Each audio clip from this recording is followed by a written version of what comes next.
Welcome to Celebrate and Chill, the podcast where the hustle meets the heart behind the scenes of the event world. I'm your host, Kenetia, and here we keep it real about what it takes to create unforgettable experiences, one celebration at a time. Whether you're an event pro, a creative entrepreneur, or just curious about the magic and the mayhem that happens behind the curtains, you're in the right place. So grab a drink, take a breath, and let's celebrate and chill. Hi, I'm Kenetia Lee, and welcome to Celebrate and Chill, the podcast where we dive into the art, business, and magic of creating unforgettable moments. As the founder and CEO of Pop-Up Cleanup, I've worked behind the scene of some of the most high-energy events across the country, which is how I met Bianca Lynn Hammonds. She is so much more than a creator and a producer of events. She is a life coach and a fellow podcaster, and above all, a delightful and inspiring human being. This podcast is about celebrating the work we do in events while sharing ideas, strategies, and stories to help you elevate your craft. So grab a drink, whether it's coffee, tea, or whatever you chill with, and let's explore how some small intentional efforts can make a massive impact on the planet, on people, and on the events that we bring to life. Welcome to Celebrate and Chill. Welcome, Bianca Lynn. How are you today? So much. Oh my gosh. I am doing great. Thank you so much for that lovely intro. Thank you for having me as a guest and for thinking of me. I'm starting my day off with this being on your podcast, so I feel really great. I'm like, okay, this is going to be a good day. I love it. Absolutely. So, as I mentioned before, you and I met in an event. I knew the moment that I met you, I was like, wow, I'm so inspired by just being like chosen as one of your vendors to work with Oh, you. wow. The energy you brought was just amazing, and it put everything on a good foot. I thought, you know what? No matter what, we're going to do our best. Everything's going to flow. And I have a person that I can walk through this with. And I imagine that that's how you make all of your guests and vendors and clients feel. Thank you. And yeah, you're welcome. So to start us off, I'd love to know, how did you get started in the events slash producing events industry? How did you get started in this whole thing? There's two things that come to my mind. First, hearing what you just said about when you met me, that just means the world to me because that project was my first project that I had after getting laid off. I got laid off in 2023. And it was about a year and a half later when we were doing those events when I met you, and coming back into that world, having not had a job and applying to all these places. By the time that came around, I was so wobbly with my confidence. Like I felt confident, but I was just like, oh my gosh, like, can I do this? Because not hearing from companies, not being able to get something from your network, I really was like, maybe I'm not as friendly as I thought I was, or maybe I'm not as good at this as I think I am. So to hear you immediately say that and like give me that confirmation feels amazing. So first I want to thank you for that. But it's interesting because with this question, I got into events at a job that I started in 2015 because I had went through my first layoff then, and my background is in television. I went to school for broadcast journalism, and when I graduated college, I got an internship at A&E, the television network, and then I went to work at Katie Couric's daytime live talk show. Okay. And I was an associate producer on a murder show for the Investigation Discovery Network. And then I got to VH1 and I was working in programming and development. And I was just like, this is so cool. I get to be a part of figuring out, because I was at the time, I was working on the Love and Hip Hop franchise. And then there was another show called Black Ink Crew. So just kind of identifying what are the next regions that we should bring these franchises to. I was so excited. And then I got laid off. And I was like, oh my gosh, what am I supposed to do? This was such a dream. I went to school in Virginia, Hampton University, even though I'm from Mhm. New Jersey. Okay. So I had always thought, like, oh man, even though I loved my experience in Virginia, I lived literally 25 minutes away from the city. Maybe I didn't have enough contacts of, being so close from New Jersey to New York to finding work, all of the thoughts that come to your mind when you get laid off. But at the time, and I've always been an adaptable person. I was like, well, maybe I should start looking at like jobs online, because I'm recognizing that people are really making a lot of money from YouTube and Instagram and Twitter and Absolutely. those digital platforms. And I had minored in marketing, so I was like, well, let me kind of like look at marketing jobs, and I would apply. I'm like very a creature of habit. If I know the product, if I know this, I'm going to work for that, or I'm going to apply to work there. So I had applied to work for this magazine called Complex. But Okay. they were doing a lot of things online, and I applied for a job called like, it was like on the promo team. It was like a producer on the promo team. So I applied, I got the job, and when I was talking to my manager, he was explaining to me like all of the different things that you can do for a digital company as long as you kind of have a videographer there and you can do a video recap and it'll live online. Like the world was kind of endless. And so I was able to do events that would happen at like nightclubs, maybe promoting a new TV show. I've done events in stores to promote a new product. I've done large scale block parties. And all of this was under branded content. With the branded content, these brands give you money. So I was able to do events at all these different scales versus the money that you have when you're doing original content where you're spending your money, you're not spending someone else's money. So I did documentaries, photo shoots, videos, all of those things. And then I was able to be on the team to launch Complex Con, which is now, is it 9 years? When did we launch that? Yes. 2016? Yeah. So Yes. that was the largest event that I did. And so many of us on that team, that was our first like trade show. So we were all confident that we can do events, but something of that nature was Hmm. crazy. But I'm so grateful for that job. I was there from 2015 until 2018. And it was like boot camp because joining Complex before it reached 1 million subscribers was really amazing to see them like meet such a successful goal, but then that really put that brand on the map. So many people wanted to work with us. And again, as long as we can make a video and put it up on the website and working in like the branded content space under sales, they're not going to turn any money down. So That's it right. really put me, I traveled across the country. I had to travel to London for work. So it was really amazing. But then I had shifted out of events to do some original content because I'm just adaptable. And no matter what, I love storytelling, whether it is through an event experience or content that you're watching, or if it's a photo shoot. And so I'm just someone who kind of goes here and there since I know that the skills are transferable. That's amazing. So that, wow. So you've said so much in such a little amount of time. And so I kind of want to unpack a lot of that.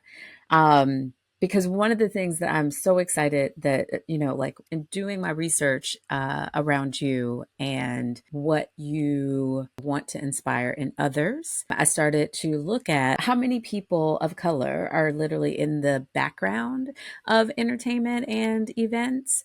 And so when I hear you speaking and you telling us your story about how adaptable you are, and then like how many different ways in which you've applied yourself, it really does. It's a teachable moment for a lot of people that I don't think they'll actually get. So I want to actually break it down for people, if you don't mind, because Nope, I I think don't. this is really key to help inspire others and also invite more people that don't know about coming into the fold and being in the other side of entertainment into it.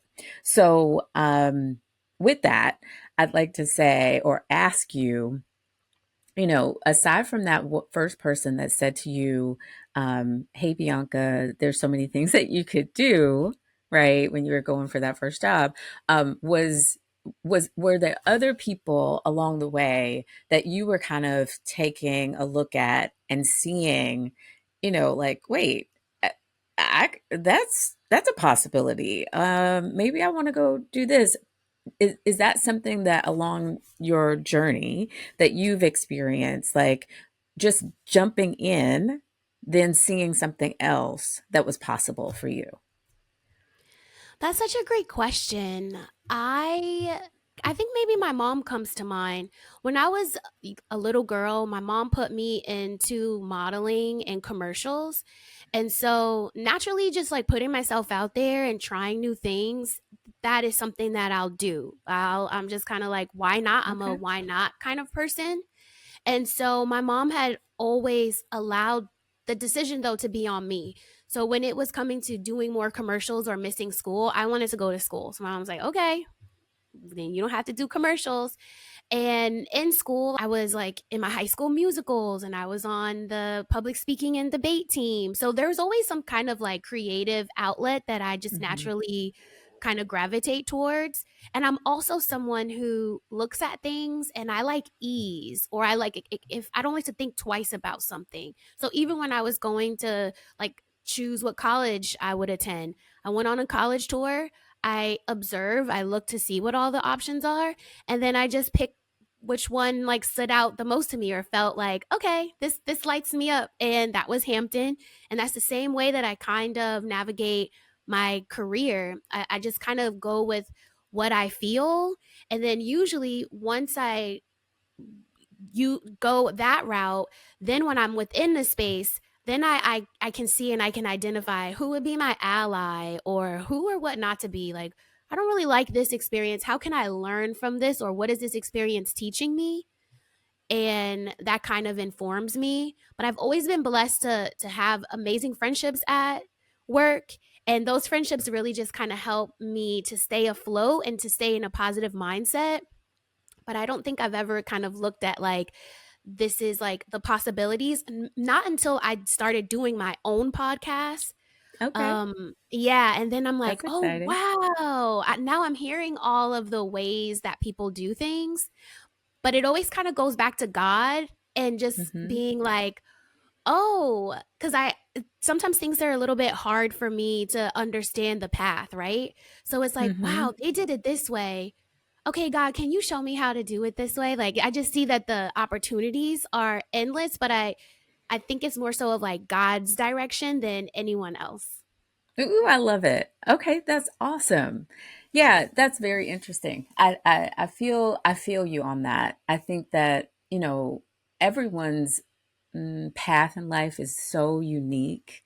Um, I think it's kind of strange in a way how, society in general like pushes us to, you're going to go through kindergarten, then you're going to graduate from eighth grade, then you're going to go into high school. And then it's like, they open up the world to you like, okay, now here's a smorgasbord of life. Which way do you want to go? And if you find your adaptability, I think, as you're growing up and you try a lot of different things, which I think is also something that I got from your story when you were telling us, like, how you kind of navigated and got started, is like you just tried a bunch of stuff. And Mhm. as you were saying, yes, God was leading the way, but you also felt and tapped into yourself, right? And what felt comfortable. Ooh, I'm not sure that I like this at all. And Mhm. how can I do this different? Because I'm not trying to have this teachable moment again. That's all. That's golden. Honestly, if nobody took anything else away from this whole interview but those words right there, I think we'd have, a lot happier people in the world, not trying to, be something other than the way that life is moving and guiding and directing them. Learn from Mhm. those experiences and like keep it pushing. If it Mhm. doesn't work, okay, try something else or try it differently. There's nothing really sad about the moment except for that you said it's sad, right? Yeah, um like that. so you mentioned previously that you were laid off, your first time laid off. I have been That's a very nice word, laid off. I was fired. I was fired. I think I was like, I don't know, fresh out of college, and I had a consulting job, and I remember getting fired. And it was like, it was It's such a hard. shocking and jarring experience that I was just like, wait, I didn't even understand what happened or who I was going to be or what I was going to do. Tell us a little bit more about your first time of going through that process of being let go. What did you come away with after you left? Oh, wow. It was so devastating to me. Oh my goodness, because I had, when I was working in television and when I was working at the Katie Couric show, that show was canceled. So we knew at the end of the season we were done. And I had got a new job 2 weeks before, like the last day. I think we may have completed filming, um, but it was like very close to the end. And I put in my 2 weeks notice, and the executive producer of the show told me that I was not a team player because I wasn't staying until the end, and that she would make it so that I wouldn't like find another job in the industry. And that was like, Wow. yeah, that was She was trying very to like, blackball you, like even at the very beginning. What? yes. And I was just Okay. like, that's when I knew I did not want to do live television anymore. I'm like, okay, this is not for me because that's crazy.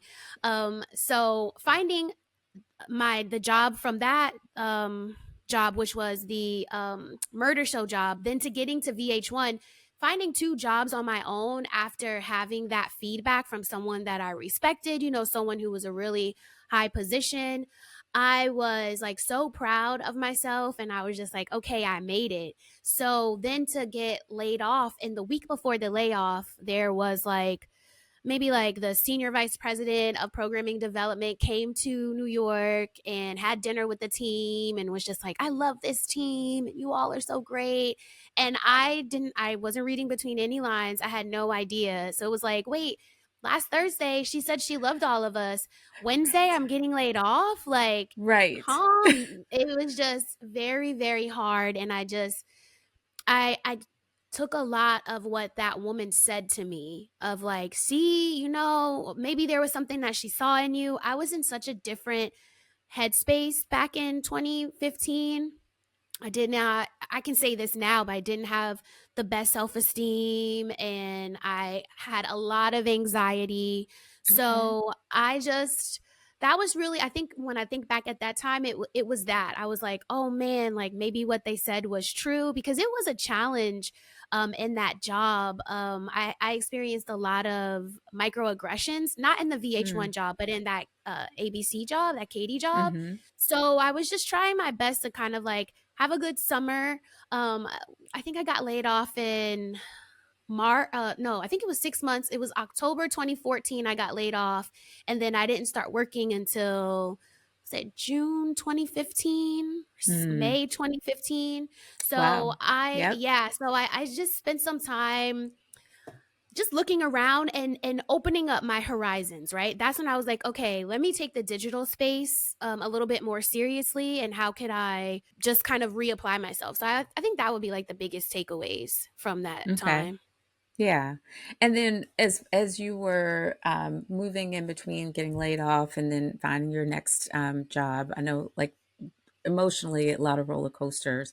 When did you start life coaching, or was it something that you decided like I need life coaching because I don't know what's happening around this whole crazy Mhm. industry? How what was your pathway into that? Okay, so I have a really great friend. Her name is Alan. She started life coaching in 2014. We got out of Okay. college in 2011, and she knew automatically she did not want to be in the corporate space. So she started coaching, and whenever she would do workshops and things like that, I would always attend.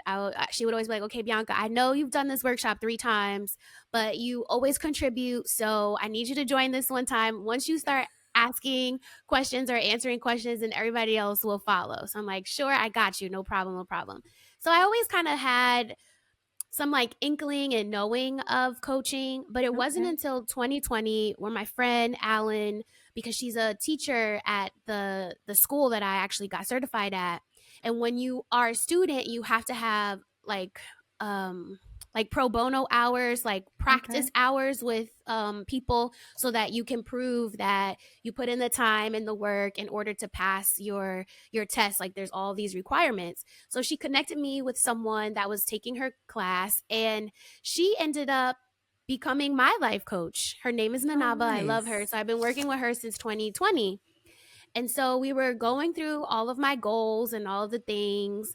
And then when I got laid off in 2023, I definitely needed life coaching because at that point I had a job. I was working at Spotify and I was making like dream money, doing dream things. I wanted financial freedom, the first person in my family to graduate college, and I wanted to invest in all these Congratulations. things. Thank you. And then I lost my job, and I didn't realize how much of my identity was like wrapped around the workplace.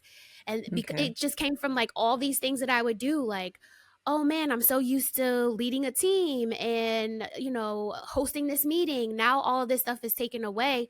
How do I deem myself productive, or how do I contribute? So it was a lot that was going on mentally. And at the end of 2023 is when I decided I wanted to do life coaching. A, I always really enjoyed those workshops and the classes and the conversations that I have with my own life coach. B, naturally saying affirmations and encouraging people, like I've been doing that for years. So I'm like, okay. And then also, once I lost my job, I just immediately started sharing everything that I was going through. I Okay. don't know why. I can be a little TMI kind of girl.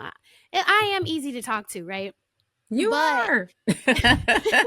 You are. but but like sharing what I was going through and feeling on LinkedIn, I don't know what prompted me to really be visible. I just knew it was massive layoffs in the industry, so somebody had to feel what I was feeling, and I didn't really know who to talk to about it. Yeah, so I just started sharing. And then people started asking me questions. How are you going through this? How are you navigating, these negative thoughts? And then also naturally on LinkedIn, people would just ask me about my career journey as well. So I'm like, if people are naturally coming to me about these things, I want to be able to really have some kind of certification or some kind of like official something behind me, so that while I'm talking to people, I'm not just sounding like this girl on the internet that, and sometimes you could be just that girl or that guy on the That's internet right. and you have that success. That's No, right. no, no shade or anything. But for me, that's just part of my personality. I like efficiency, and that's Mhm. probably why I'm a producer and and that's like my career background.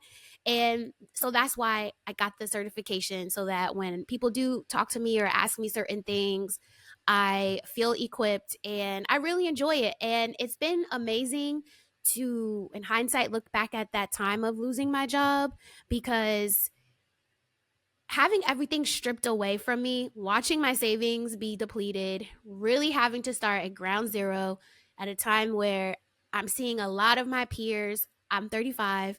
So a lot of my peers were like, oh, now they're getting that like senior level position. Now they're getting Mm. highlighted by Billboard and Forbes, and like I Yeah. should be next. And not only are my peers getting this career success, a lot of my peers are married or they have children, and I don't have those things.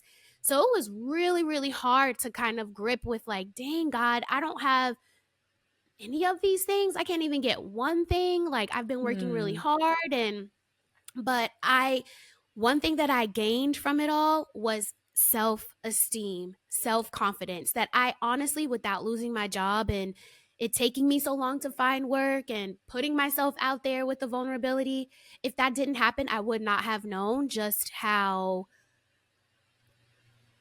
low self-esteem I had, or like just like the true Yeah. assessment of where I was, because I was wrapping it all around my job title or the money that I made.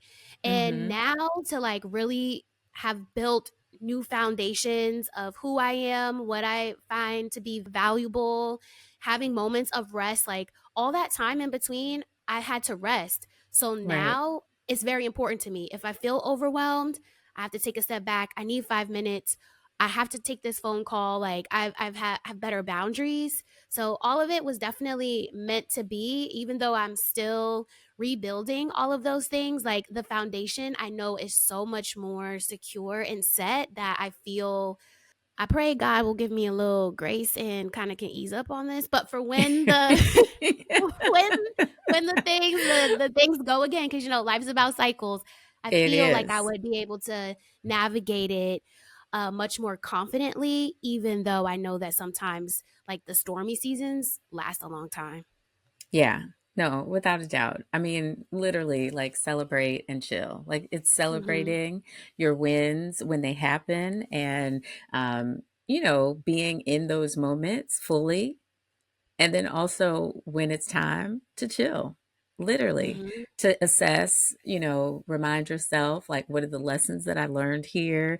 Where do I actually want to go? Because where you've been is not necessarily where you want to go or where you want to be or in the same capacity that you were before. So I do believe the celebrate and chill are like intertwined in a way, and sometimes life calls for a lot of celebration and a lot of like assessment and reevaluation of where you are so you can girl, it's all a journey. And Yeah. honestly, at the end of the day, um it's all about the experiences that you've had, right? So, thank you so much for sharing that because I think a lot of times when people see successful people, and by all means, we can judge ourselves by the money in our account, the job titles, all the things, right? We can judge ourselves by those things. At the end of the day, though, it really is about how did you ride the waves of your life and what are the experiences that you've come away with at the on your Hmm. deathbed, right? It's like I lived a pretty good life, Yeah. and it was all worth it in the end. I think a lot of people don't consider that the low times is really where you're actually building muscle and coming out looking like the winner, and people think like, oh, but you're successful. Yeah, it took me 10 years to get here. Wow. It took me 10 years of like just putting in what I knew was necessary to make things happen. So I appreciate you sharing that, and I think that's really inspiring for others because life is life and life is gonna life as it Hmm. does. And so being able to hear that sometimes makes a huge difference for everyone. So thank you. Yeah, no Why don't problem. you tell us, since you do have so many experiences, what are some of the most bizarre event experiences that you've had? Two things come to my mind. There was this project that I had to do a 5 city block party for this Okay, brand, and I don't know if it's bizarre, but it's just what comes to my mind quickly. So perfect.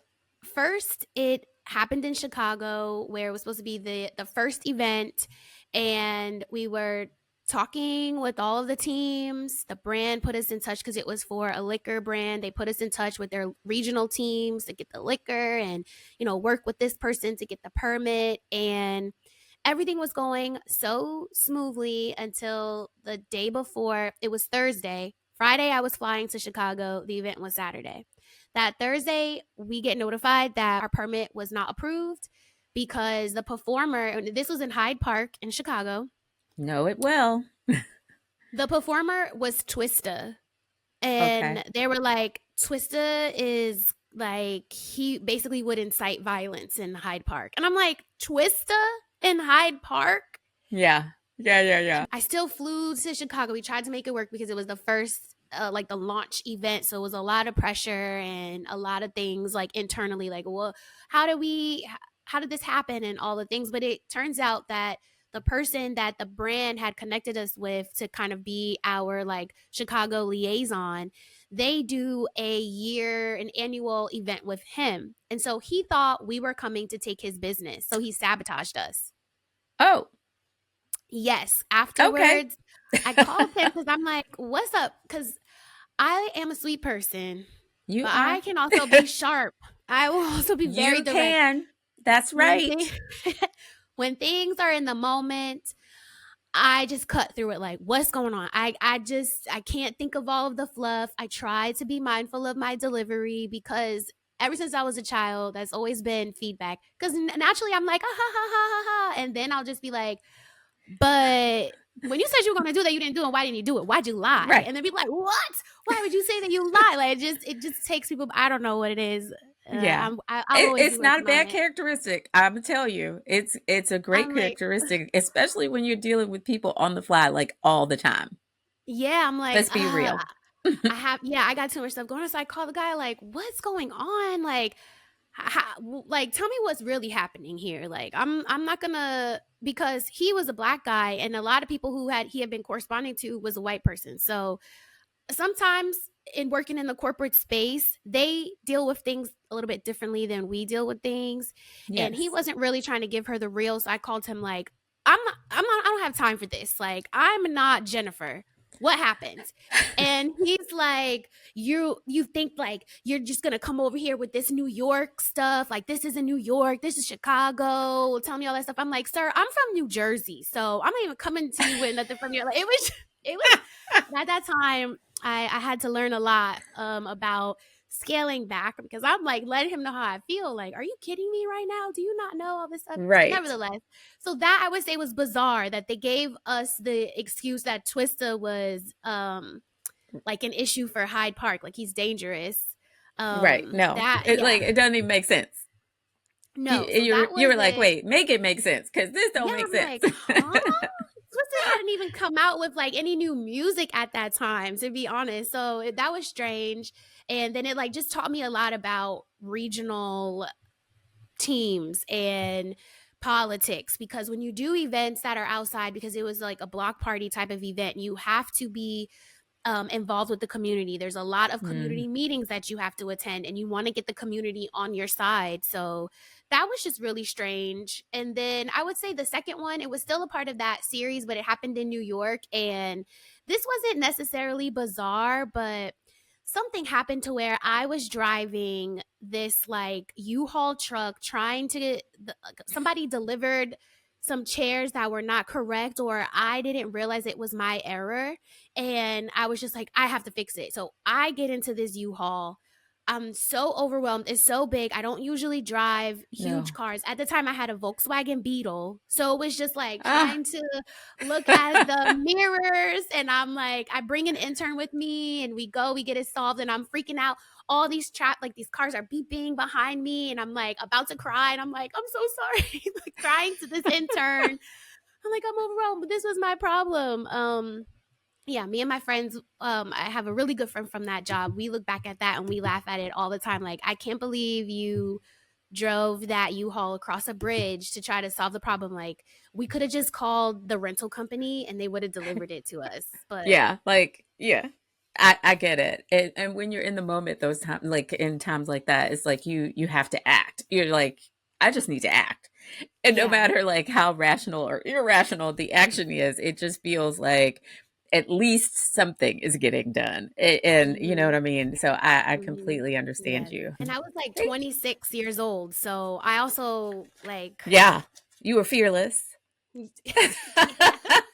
You were fearless. That's amazing. So Mhm. you said that you are originally from Jersey. So how did you get? Because right now you're out in California, or are you back in Mhm. Jersey? Nope, I'm in LA. I was working at a network called Fuse. It's a television Okay. network.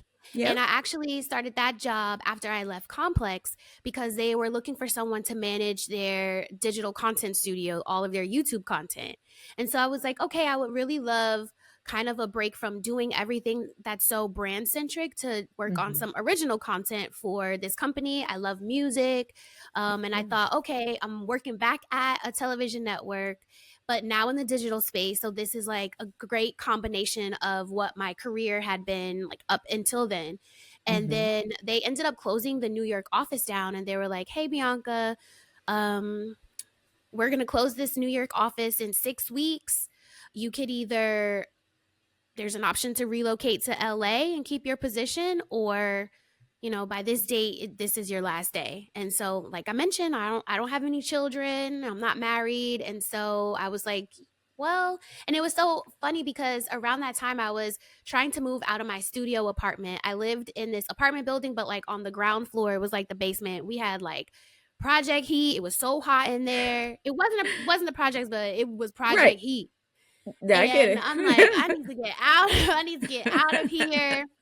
Lord, I just would love a 1 bedroom apartment. Like, I'm tired of the Right. studio, especially when you want to cook. It was just too much.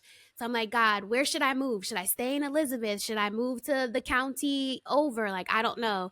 And the door opened to move to California, like within those like 3 or 4 weeks where I was heavenly praying about it. So I'm like, okay, I guess this is where I'm supposed to go. So I relocated here in June 2019. And then that was really great. And then once 2020 hit, everything started to shift and change. I've had a few different jobs, and I'm still here. I have prayed about it when I was laid off. Like, okay, God, am I supposed to go back home? What are the type of jobs you want me to apply to? And I would apply to jobs on the East Coast, but they wouldn't work out. I would go home to visit, and I just in my spirit it was like, because I would get so wrapped up in everyone else's life. I just felt like I didn't have an anchor. And I'm like, well, Okay. this work that God had been putting me through in this layoff has been about building foundations and anchoring myself in Him, and like really seeing where I overextend. And when I go home, all that goes out the window. So I'm like, it's not time. It's not time yet. And so I'm still here. I love it. I love it. I've been in LA quite a long time now, probably since 2002. Wow. So yeah, and it was literally by the grace of God that I got to LA. And now I feel like I'm in a different, space around it, and I'm in the same mindset as you. It's like where I move to go, it'll be shown to me. So it's Mhm. always a good way to flow when, Mhm. if you don't know, then rest assured the universe and God is going to go work that out for you at some point.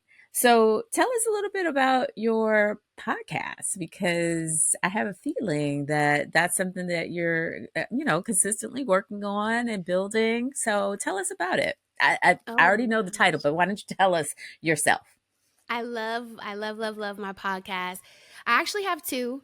I have What's Mine is Mine, and that is a Okay. podcast where I interview people about our career journeys, Mm, because it's all about what's for me is for me. What's mine is mine. What's yours is yours. Like hearing the way that people have navigated things, hearing how they find success across all these different industries. It is so inspiring to me. It's so encouraging.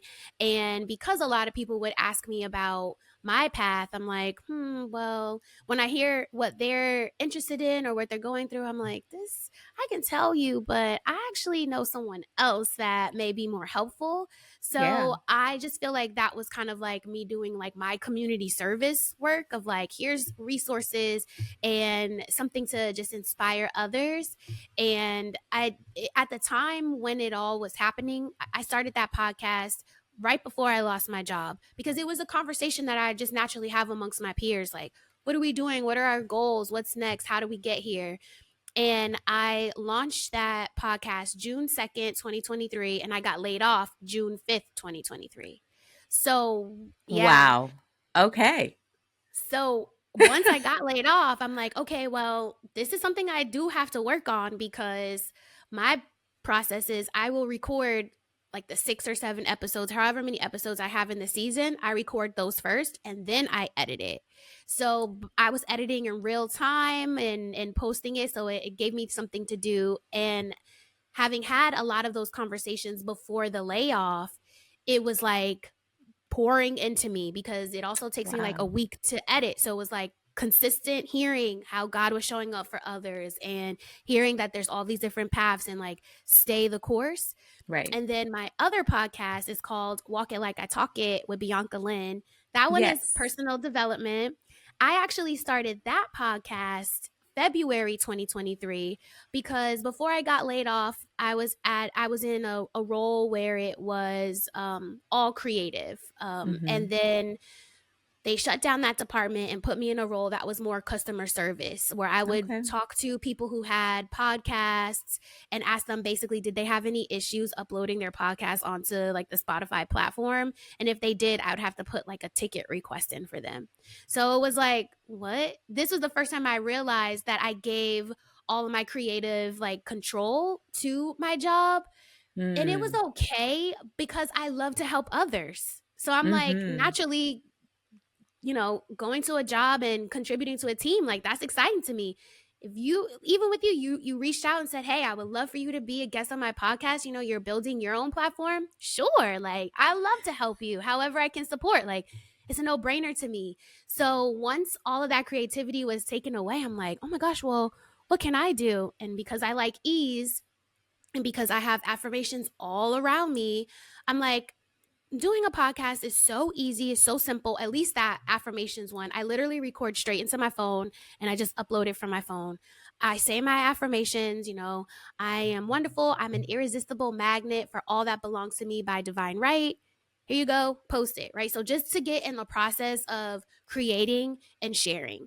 And I Yes. didn't give myself a lot of pressure for how the podcast cover needed to look and the background sound and how long it Good. would be. It was just getting the emotion, like building that consistency. And now, 2.5 years later, Walk It Like I Talk It has changed in so many ways. Like the way I say the affirmations, what it is that I'm talking about. Sometimes I read books that were really powerful for me in terms of changing Okay. my mindset and doing all the things. And then what's mine is mine. That's always going to stay. Like I love those conversations. So even though it's like a lot, my Instagram is Busy Bianca, and I Oh. made it that years ago, and I'm like, sometimes I'm like, I need to change it to Yacht Life Bianca, just Ah, trying to be on a right, boat. right. I Projection, find right? it, yeah, Projection. yeah. I'm like, ugh. But I I think, feel you on that. yeah, I'm like, ugh. But because these podcasts are like conversations that I naturally have, it feels easier to be able to incorporate it. And because it's mine and it's not for anyone else, all of the pressures for success and like episode numbers, I don't have that. So if there Okay. is a season or, a time in my life where I don't put that many episodes out, fine. But as long as I haven't stopped completely, then I'm on track. I love it. That's wonderful. Okay, so we have 10 minutes to go. And I have some crazy, just little stupid, or not so stupid, but they're just like little questions that I think at the end of each of the podcasts I'd like to ask. What is some of your favorite, or what is one of your favorite event foods? One of my favorite event Yeah. foods would probably be chicken tenders. They're just quick to grab. They'll fill you up. People eat cold chicken. It's one thing to eat cold chicken off the bone than just eating a cold chicken tender. So I'm like, if it's been sitting, I could grab it and go. I love it. Yep. Okay, great. Um, if you like when you, or if you, I don't know if you are on any carnival rides or if you go to carnivals or at festivals or anything like that, but what is one of your favorite like carnival or theme park rides? The fastest one and the most scariest one. And I love to sit in the front. A few months ago, What? yes, a few months ago, I went to Six Flags. It's not far from my Uh-huh. house. I went by myself. I got the fast pass. And because I was alone, I went on, I think if there's like 13 thrill rides, I went on 12 out of them. I don't like to do the pendulum swing. Don't have me swinging all around. No. Everything else I'm here for. And I was in the front of so many rides, smiling, looking for the cameras. It's so fun. Okay, I love it. I love it. Okay. And is there a brand that you wish that you could create an event for, and why? Right now, There's no one that comes to mind Okay. because for a long time I wanted to work with Amazon Music, and that is Oh, I have a contract with them right now, so I'm working with them because I love music, and those are my favorite. Like I will go to concerts all the time. I'll be by myself at a concert. So working in the music space where I don't have to necessarily do the content, where I can be on the ground and like hear the music and see the people really enjoy the moment, I like that's what comes to mind. So I think I like love I'm where it. I'm supposed to be. Yeah. I love it. Absolutely. Okay. Close to the last one. What advice would you give to someone coming up in the events industry world? Like coming from where you are right now? Have fun. Just have fun. It's not about the egos, it's about the fans' experience. And if you Mm. are having fun and if that's the energy that you're putting into it, that's the energy that they will feel and will gravitate to and contribute to, making it such a memorable moment. I think, like, yes, we put a lot of stress on ourselves to make sure that it's perfect and safe and clean and all of the things. So there's going to be moments where you're like, Wait, stressed, what? but when you take a step back, it's like, I'm stressed out at this Big Sean concert. Like, this is Right. still really fun, So have fun with it. If it's not I fun, love it. then don't do it. Yeah. Well, I do know that event producers they attribute the stress of an event producer to that of a firefighter. So it's stressful. It's stressful, right? Hmm. And I do get like, you are looking to make the your client happy, make the audience experience happy. Like there's all this build up for you because you know what it is that went into it to have that work.